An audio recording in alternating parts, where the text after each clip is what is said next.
मी Vaishnavi MCN न्यूजच्या जालना बातमीपत्रात आपल्या सगळ्यांचं स्वागत। आतापर्यंत जालन्यात घडलेल्या महत्त्वाच्या घडामोडींवर नजर टाकूयात।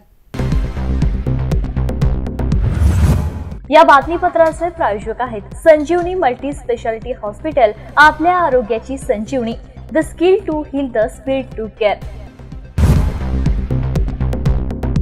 आता सविस्तर बातम्या। महिला आर्थिक विकास महामंडळ, कम्युनिटी मॅनेज रिसर्च सेंटर, कंत्राटी कर्मचारी संघ आणि भारतीय मजदूर संघाच्या वतीने आज जिल्हाधिकारी कार्यालय येथे विविध मागण्यांसाठी आंदोलन करण्यात आलं। या आंदोलनामध्ये महिला आर्थिक विकास महामंडळाच्या काम करणाऱ्या महिला शेकडो संख्येने उपस्थित होत्या। महिला आर्थिक विकास महामंडळ अंतर्गत काम करणाऱ्या महिलांच्या विविध मागण्यांसाठी आज क्रीडा संकुल ते जिल्हाधिकारी कार्यालय दरम्यान महिलांनी मोर्चा काढला। लोकसंचलित साधन केंद्रातील कर्मचाऱ्यांना मासिक मानधनामध्ये खर्चाकरिता 25 लाख रुपये निधी द्यावा, CRP यांना उमेदप्रमाणे 6,000 रुपये मानधन द्यावे, मवीन स्थापित प्रत्येक गटाला 30,000 रुपये फिरता निधी उपलब्ध करून द्यावा, त्यांसह प्रत्येक गटाला 60% व्याजदराने कर्ज द्यावे अशा मागण्या यावेळी करण्यात आल्या आहेत। या मागण्यांचं निवेदन अध्यक्ष गजानन गटेलवार, महामंत्री सुनील चव्हाण यांच्या स्वाक्षरीने जिल्हाधिकारी यांना देण्यात आलं। या आंदोलनामध्ये मीनाक्षी घायाळ यांच्यासह सुनील चव्हाण, पद्मावती गायकवाड यांच्यासह अनेक महिला सहभागी झाल्या होत्या। विकास महामंडळाचा तुम्ही आज मोर्चा आणलाय कलेक्टर ऑफिसवर, काय प्रमुख मागण्या आहेत? आमच्या प्रमुख मागण्या आहेत सर, जे महामंडळाअंतर्गत CMRC स्थापित झालेले आहेत त्या तालुका स्तरावर आहेत, त्या CMRC ला शासनाकडून कुठलाही निधी नाही। CMRC ही स्वायत्त संस्था म्हणून कार्यरत आहे आणि आम्हाला बचत गटाकडून त्याच्यासाठी सेवा शुल्क म्हणून काही फी घ्यावा लागते व त्याच्यावर ते कार्यालय चालते, त्याच्यावर कार्यरत सर्व स्टाफचं मानधन चालते, तर त्याच्यावर आमची CMRC चालू शकत नाही। त्यामुळे आम्हाला शासनाकडून CMRC चालवण्याकरिता 25 लाख रुपये हे वार्षिक निधी ही प्रमुख मागणी आहे। त्याच्यातच दुसरी मागणी आमची अशी आहे, गाव स्तरावर जे CRP कार्यरत आहेत त्या CRP ला बचत गटावर मानधन दिले जाते, प्रति गट 50 रुपये, तर तसं नसून आमच्या CRP ला महिन्याला 6,000 रुपये कमीत कमी MSRMच्या धर्तीवर शासनाने दिले पाहिजे, ही दुसरी आमची प्रमुख मागणी आहे। आणि तिसरी आमची मागणी, जसं की MSRMच्या गटाला 30,000 रुपये फिरता निधी मिळतो त्याचप्रमाणे माविनच्याही गटाला 30,000 रुपये फिरता निधी हा शासनाने दिला पाहिजे, अशा आमच्या ह्या प्रमुख मागण्या आहेत। माझं नाव सविता देशमाने, सह्याद्री लोकसंचलित साधन केंद्र मंठा या CMRC ची मी व्यवस्थापक आहे। तत्कालीन शिक्षणाधिकारी मंगल धुपे यांना 25 लाखांच्या खंडणीची मागणी केल्याप्रकरणी माहिती अधिकार कार्यकर्त्या विरोधात जालनामध्ये खंडणीचा गुन्हा दाखल करण्यात आला। या प्रकरणाचा तपास तालुका जालना पोलीस करत आहेत। जालना येथील तत्कालीन शिक्षणाधिकारी मंगल राजीव गायकवाड धुपे यांना एका माहिती अधिकार कार्यकर्त्याने 25 लाखांची खंडणी मागितल्याची तक्रार तालुका जालना पोलीस ठाण्यामध्ये दिनांक 29 जुलै 2025 रोजी करण्यात आली होती। त्यानुसार माहिती अधिकार कार्यकर्ते मनीष गोविंदराव भाले राहणार भाग्यनगर यांच्या विरोधात तालुका जालना पोलीस ठाण्याच्या मध्ये खंडणीचा गुन्हा दाखल करण्यात आला होता। मनीष भाले यांनी शिक्षणाधिकारी मंगल धुपे यांच्या भाग्योदय नगर जालना इथं राहत्या घरी जुन्या प्रस्तावावर सह्या करा, तुमच्या मागे संघटना लावून तुमचं जीवन जगणं कठीण करून टाकेल, माझ्याकडे तुमची सर्व गोपनीय माहिती आहे, तुम्हाला हे सर्व थांबवायचं असेल तर मला 25 लाख रुपये द्या अशी मागणी केल्याचं दिलेल्या तक्रारीमध्ये म्हटलं आहे। याबाबत तालुका जालना पोलीस ठाण्याचे पोलीस निरीक्षक संतोष साबळे यांनी माहिती दिली आहे। दिनांक 29/7/2025 रोजी मंगल राजू गायकवाड धुपे, शिक्षणाधिकारी, सध्या नेमणूक वाशिम, राहणार जे भाग्योदय नगर जालना, यांच्या तक्रारीवरून मनीष गोविंदराव भाले राहणार भाग्यनगर यांच्यावरती खंडणीचा गुन्हा दाखल करण्यात आलेला आहे। यामध्ये जे तक्रारदार आहेत ते जालना येथे शिक्षणाधिकारी या पदावर असताना त्यांनी जुन्या प्रस्तावावरती मंजुरी द्यावी, त्याच्यावर सह्या कराव्या, याकरिता आरोपी यांनी त्यांच्या घरी जाऊन त्यांची सही मागण्याचा प्रयत्न केलेला आहे। त्याचप्रमाणे त्यांनी या प्रस्तावावर जर सही नाही केली तर विविध संघटना त्यांच्या मागे लावून, त्याचप्रमाणे जर त्यांनी प्रस्तावावर सह्या जर नाही केल्या तर त्यांची गोपनीय माहिती त्यांनी प्राप्त केलेली आहे ती उघड करून त्यांना जीवे मारण्याचा धमक्या दिलेल्या आहेत। त्याप्रमाणे त्यांच्याकडनं 25 लाख रुपये हे सर्व थांबवण्यासाठी 25 लाख रुपये त्यांनी फिर्यादीकडे मागणी केलेली आहे. ह्या गुन्ह्याचा तपास API अतुल पाटील हे करीत आहेत.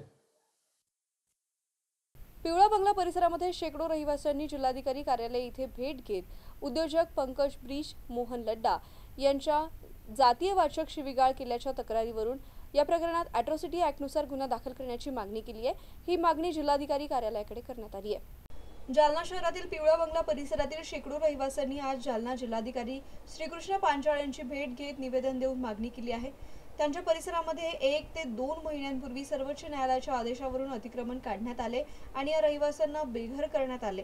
त्या संदर्भात कायदेशीर पाठपुरावा संबंधी करत असून मात्र उद्योजक पंकज ब्रिजमोहन लड्डा यांच्याकडून सदर रहिवाशांना जातीवाचक शिवीगाळ केली जात असून या उद्योजकावर अॅट्रॉसिटी ॲक्टनुसार गुन्हा दाखल करून आम्हाला न्याय द्यावा या मागणीसाठी महिला आज जालना जिल्हाधिकारी श्रीकृष्ण पांचाळ यांची भेट घेत एका निवेदनाद्वारे ही मागणी केली आहे. या निवेदनामध्ये पिवळा बंगला येथील महिला आणि नागरिकांच्या स्वाक्षऱ्या देखील आहेत.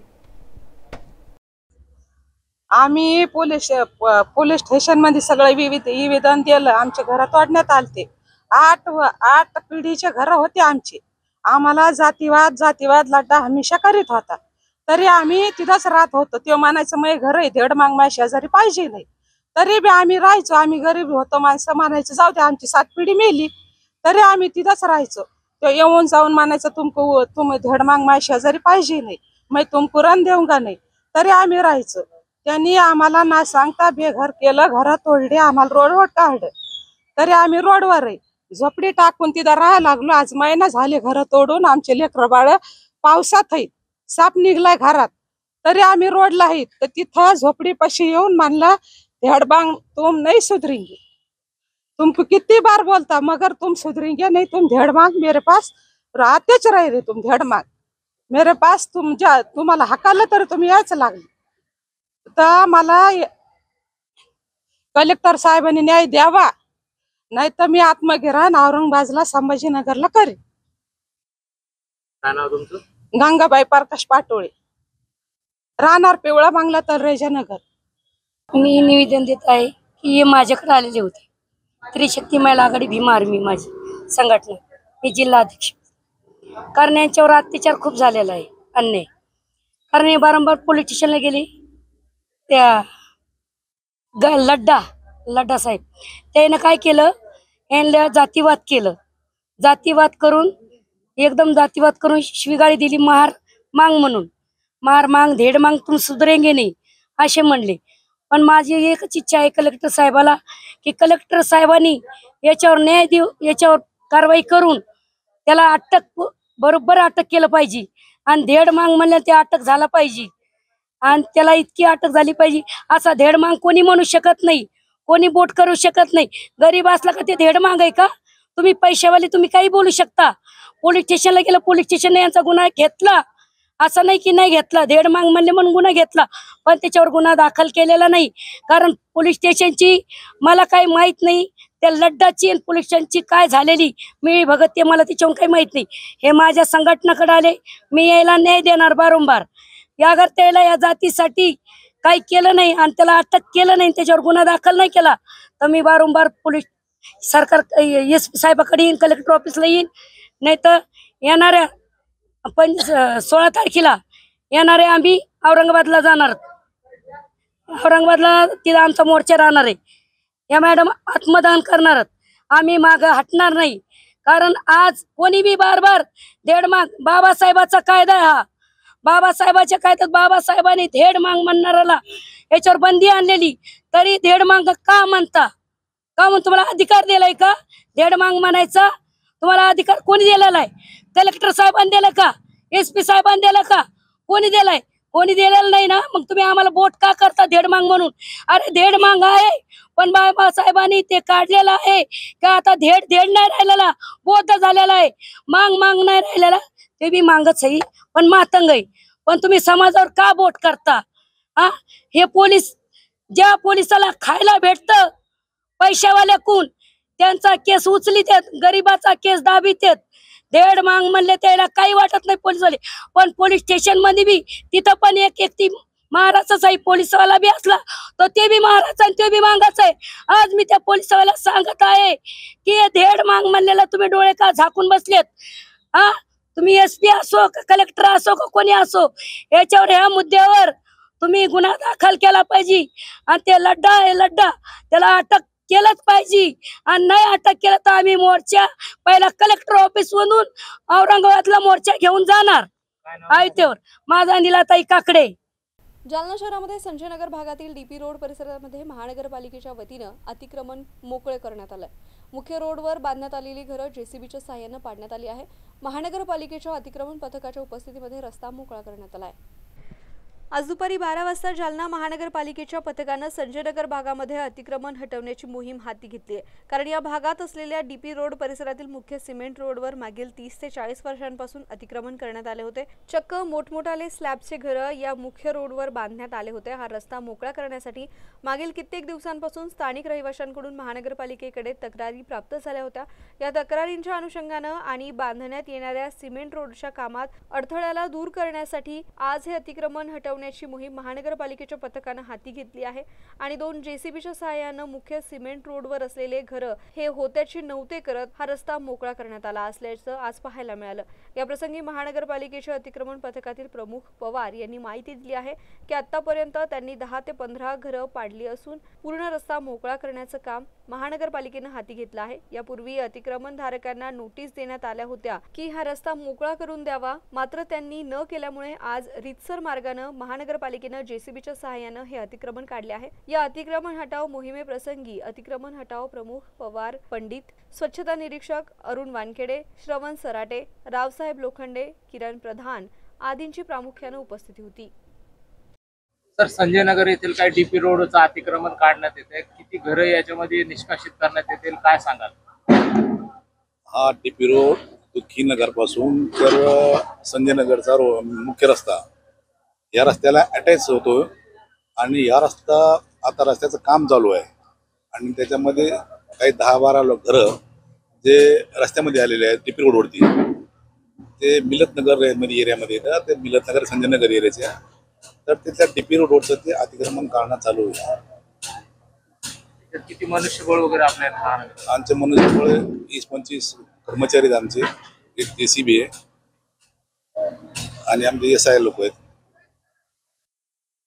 हे DP रोडच्या मधोमध आलेले घर आहेत, किती घर आहेत आणि पूर्ण काढणार आहात? हो, 10 ते 12 घरं आहेत आणि ते संपूर्ण काढून आम्ही समोरच्या रोडला हे अटॅच करतोय. हा रस्ता जो DP रोड आहे.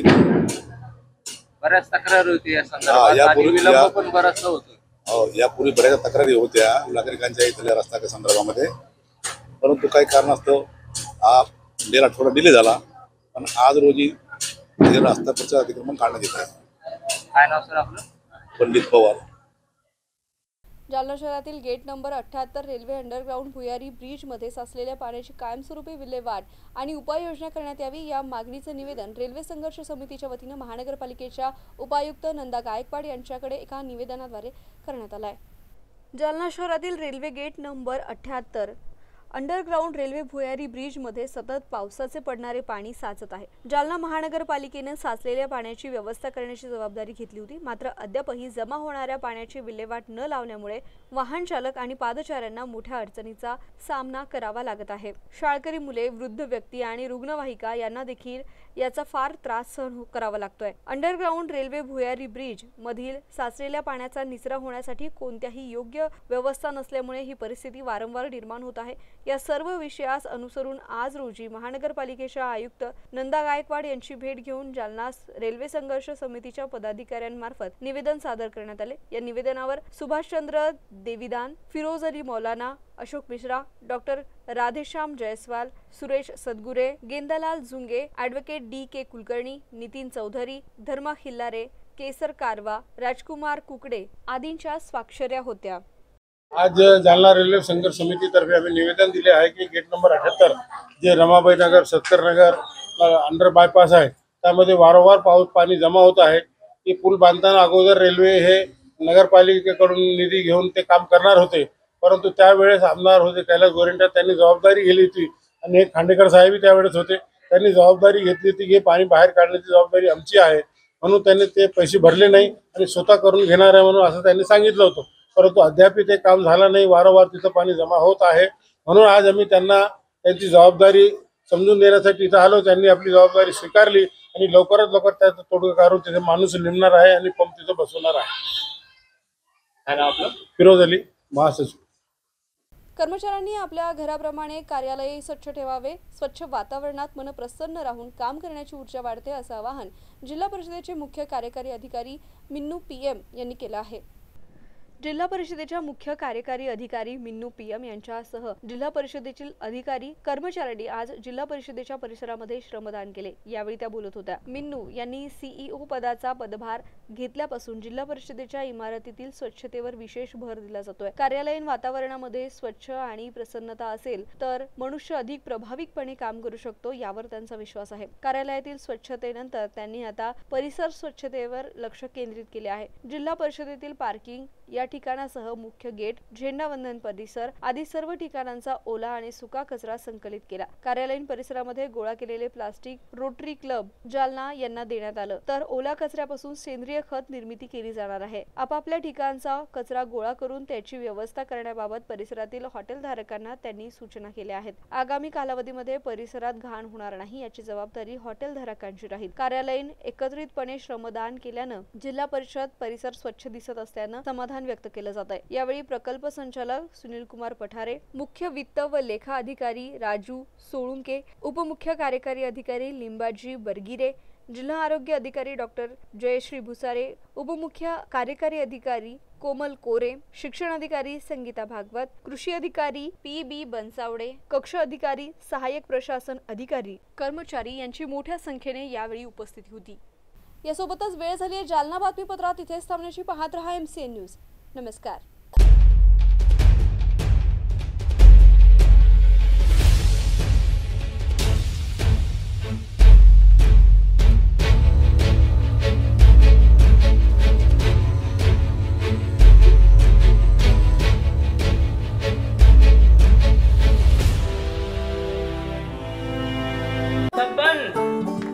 आपको कलेक्टर साहिबा के हाथों से इनामी घर मिल रहा है. आपका घर बहुत सुंदर होगा ना? अरे नहीं बेटा, हम तो बहुत छोटे आदमी हैं। चाचू डोंट वरी, मैं बड़ी होकर आपके लिए और सबके लिए मजबूत और सुंदर घर बना के दूंगी। कालिका सरिया लाना मत भूलना। कालिका TMT सरिया कंक्रीट से करे मजबूत जोड़ और भूकंप संग आग से लड़कर घर को दे दीर्घायु। कालिका सरिया मैं भूली नहीं। बेटिया आप कलेक्टर। कालिका TMT, फैसला जो मजबूत हो। संजीवनी मल्टी स्पेशालिटी हॉस्पिटल, ऋषि park, Ambar चौफुली, Jalna.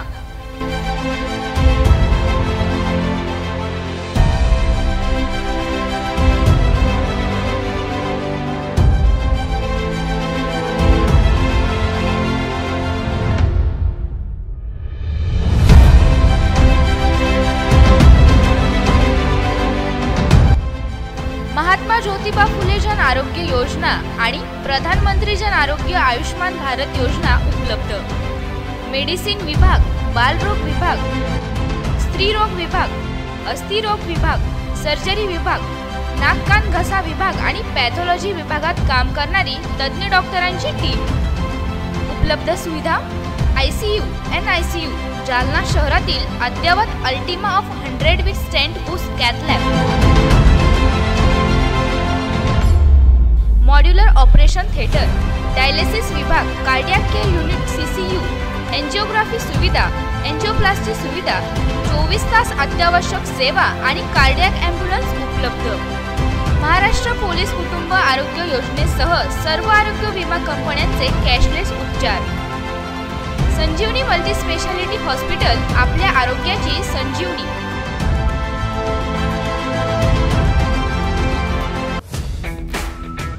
Kothari international dream school, CBSE pattern, शैक्षणिक वर्ष 2025-26 साठी प्रवेश देणे सुरू। शैक्षणिक वर्षासाठी LKG ते 9वी पर्यंत ऍडमिशन सुरू।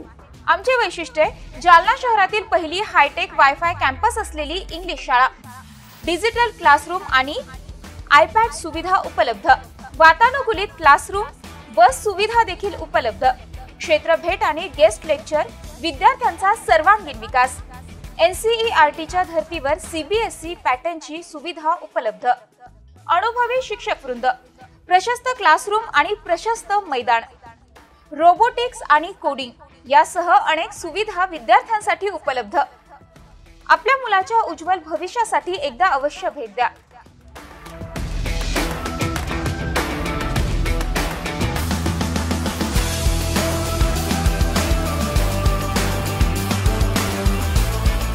Kothari international dream school, JES महाविद्यालयाजवळ, देऊळगाव राजा रोड, जालना।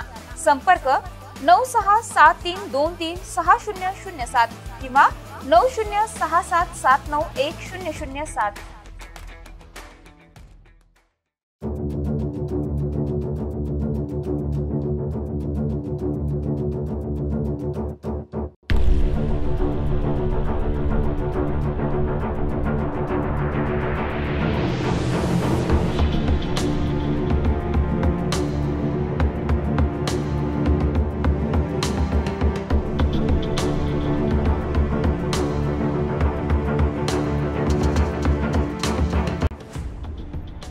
जालना शहर महानगरपालिका जालना यांच्यातर्फे जाहीर आवाहन। पावसाळ्याचे दिवस आले तरी आपल्याकडे होणारा पाणी पुरवठा स्वच्छ शुद्धीकरण करूनच करण्यात येतो।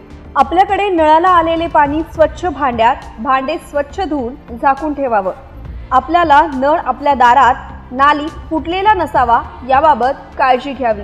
शहरात सध्या अधिकृत नळ कनेक्शन शोध मोहीम सुरू आहे। आपला नळ अधिकृत असेल तर आपल्यास अधिकृत नळ नियमित करण्यासाठी नोटीस आली असेल तर दंडाची रक्कम तात्काळ भरणा करावी। आपण दंडाची रक्कम न भरल्यास आपणावर पोलिसात गुन्हा दाखल करण्यात येईल याची नोंद घ्यावी। महानगरपालिकेची कोणत्याही नागरिकावर गुन्हा दाखल करण्याची इच्छा नाही, मात्र आपण दंडाची रक्कम भरली नाही तर नाईलाजाने आपणावर गुन्हा दाखल करण्यात येईल याची आपण नोंद घ्यावी। याकरिता सर्व नागरिकांनी वरील बाबींचे तंतोतंत पालन करावे आणि महानगरपालिकेस सहकार्य करावे।